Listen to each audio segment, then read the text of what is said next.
Hello, welcome to a Live on Demand. My name's Ken, and today we're here at Oakham Treasures, just outside Nailsea in North Somerset. And inside they've got treasures, things from yesteryear, the sort of things that you may remember from the house where you grew up, from the school that you went to, from the jobs that you did, the places you worked, the life that you lived. Let's go and see what's inside.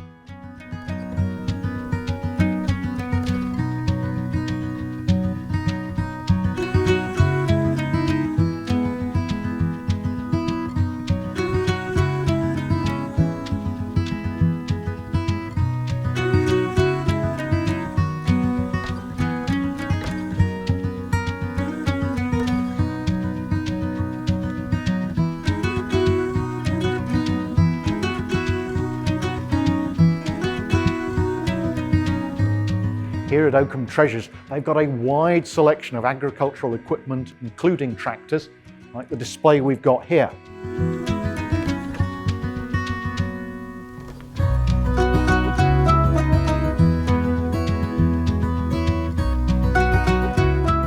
This one's interesting. Notice the name, Massey Harris. Less familiar here in the UK.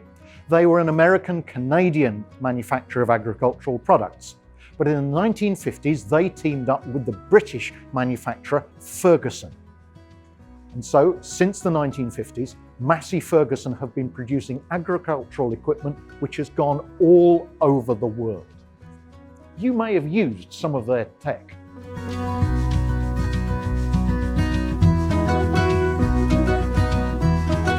Here we have a more up-to-date Massey Ferguson tractor.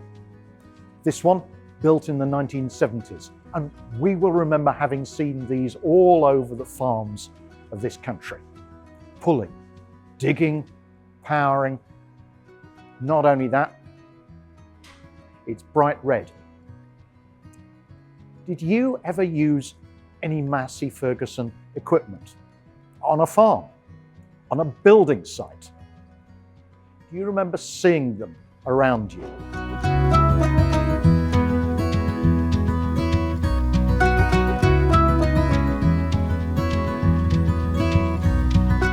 So, 150 years ago, everything that happened on a farm was powered by hand or by horse.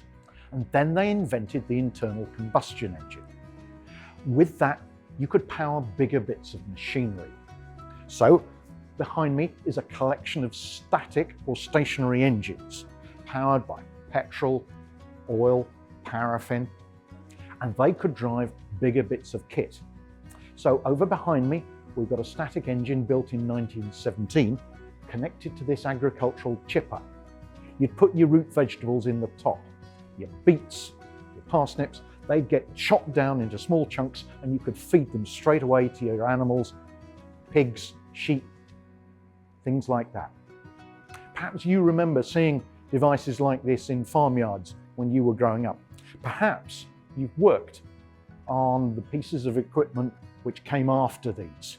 And we'll go and have a look at some of those shortly.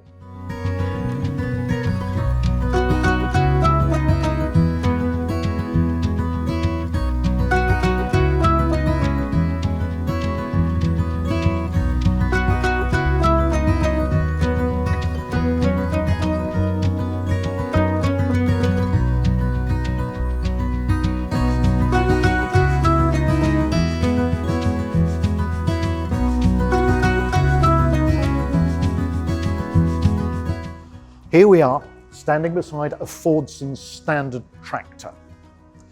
If Fordson sounds familiar, that's because Fordson was the agricultural division of the Ford Motor Company. They'd originally started out producing agricultural equipment. The first ever Model T was intended for agricultural use. This one was mass produced and shipped all over the world during the Second World War. But even before then, in 1940, 9 out of 10 tractors in the UK were built by Fordson. This one, as you can see, is intended for multi-use. Ploughing, scattering. You may notice that the wheels are the same distance apart at the front and at the rear. That way, if you're planting in straight rows, this tractor can go right over the top, all the way down. Do you remember working on or servicing machines like these? Because they stayed around for years. You remember seeing Fords and tractors on the farms near you.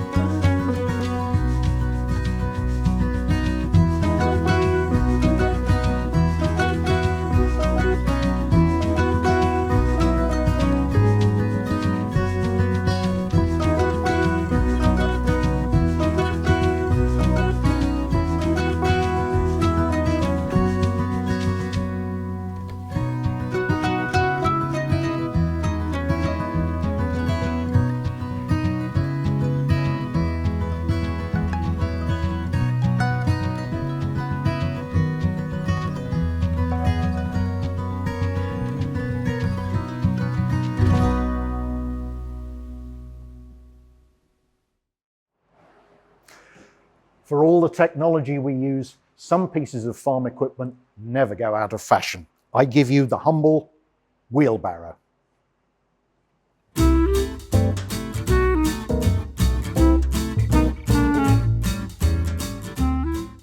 Earlier, we were looking at some stationary engines. Well, here is one of the pieces of technology that those stationary engines would have powered, the Eureka separator. What does the Eureka separator separate? It literally separates the wheat from the chaff, the corn, the kernel that you want from the dry husk that's around it. And at the back of this machine would be two sacks, one containing corn, one containing chaff. One you could take to the mill, the other you could put on the compost.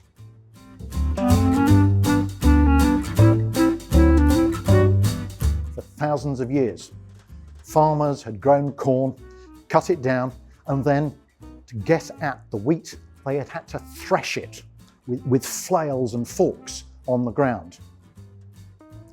100 or so years ago, they invented this machine that did it all. You cut the corn, you stacked it into the top of this machine, and it threshed it all, separating the stalks one way, the husks the other way, and the corn, the kernel, what you wanted, into a third sack. It did it all. And as you can see from the wonderful illustration behind me, you powered it all with a magnificent traction engine. A stationary engine that was able to move itself from place to place. We maybe remember those traction engines only from fairgrounds these days, but this is where they started life.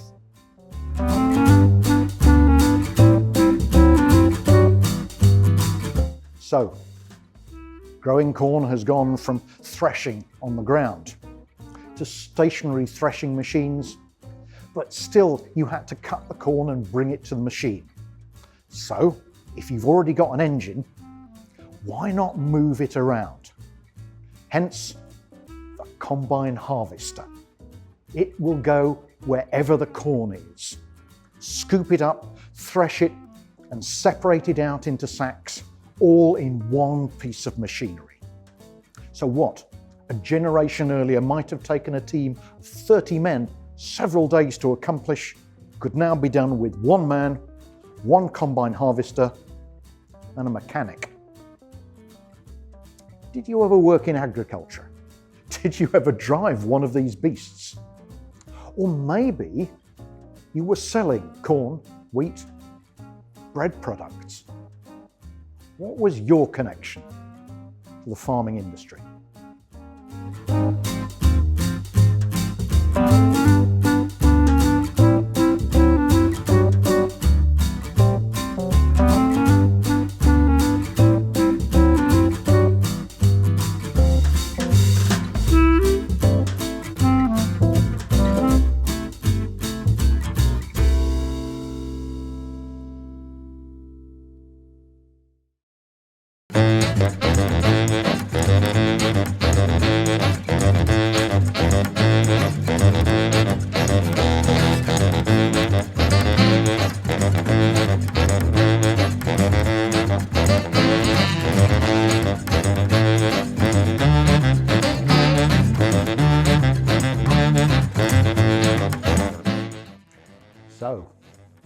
Back in the day, were you a mod or a rocker?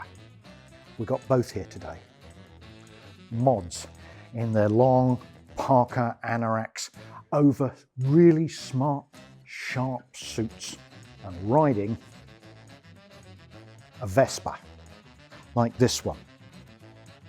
Produced by Piaggio in Italy, but did you know that for 10 years these bikes were made for the British market here in Bristol? The name Vespa comes from the Italian for wasp, possibly because of the sound that they make when they're going along, but also the style of them. These were very, very popular, and you can see why. They weren't powerful, but everything was tucked away.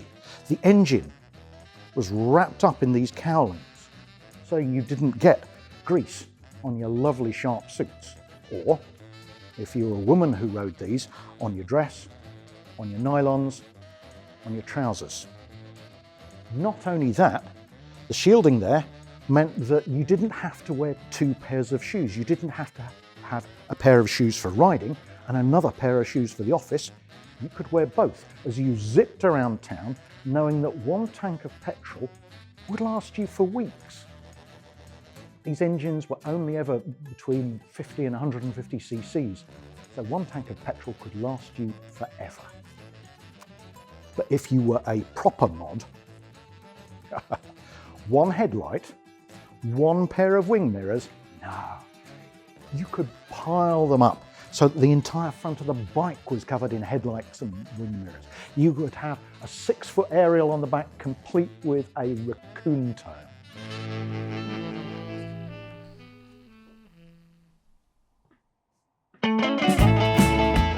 So, if you weren't a mod, were you a rocker? Were you dressed up like Marlon Brando in the movie The Wild One?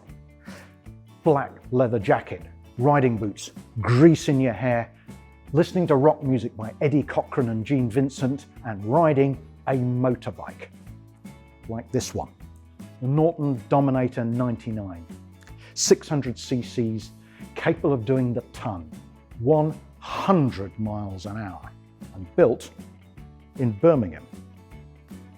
Or you might go for the Triumph Bonneville, 650 cc's, well able to do the ton, and Bonneville, named after the Bonneville Salt Flats in Utah, where the land speed trials took place.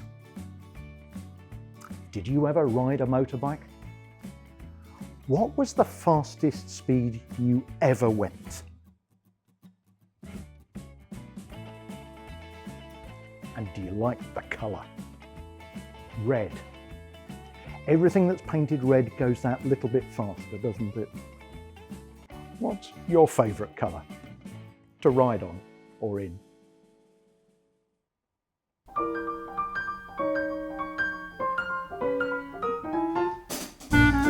So, maybe you were never into scooters or motorbikes, or life moved on and you needed something bigger.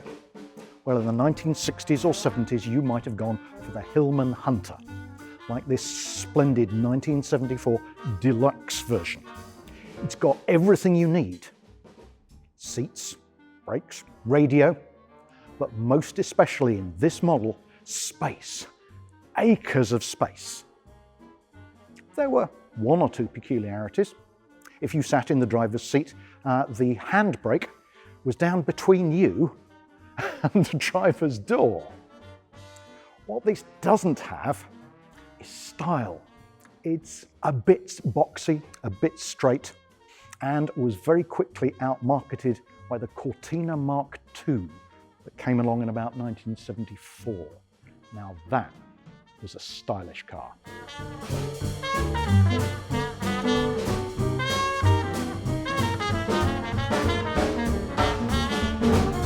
If you were doing well in the 1980s, then maybe the Mercedes 500 SEC was the car you'd go for. It was top of the range. It had everything: grey leather upholstery, heated seats, driver's airbag. This car could do 130 miles an hour. but there's a price to be paid for that. If you were lucky, you might get 13 miles to the gallon. But if you could afford one of these, you weren't bothered by the price of petrol. What was the nicest car you've ever ridden in? Perhaps on your wedding day? Or perhaps some other occasion?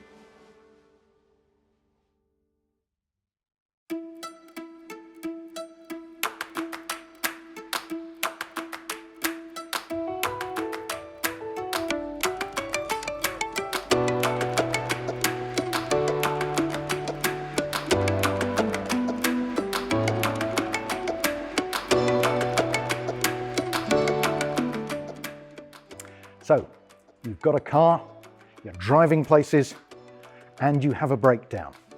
So you need to call on some help. Like this chap here, member of the AA's Roadside Recovery Team. Now, the AA was founded in 1905, but originally it was to give drivers warnings of speed traps because you weren't supposed to travel over 10 miles an hour. Oh, the whiplash from that.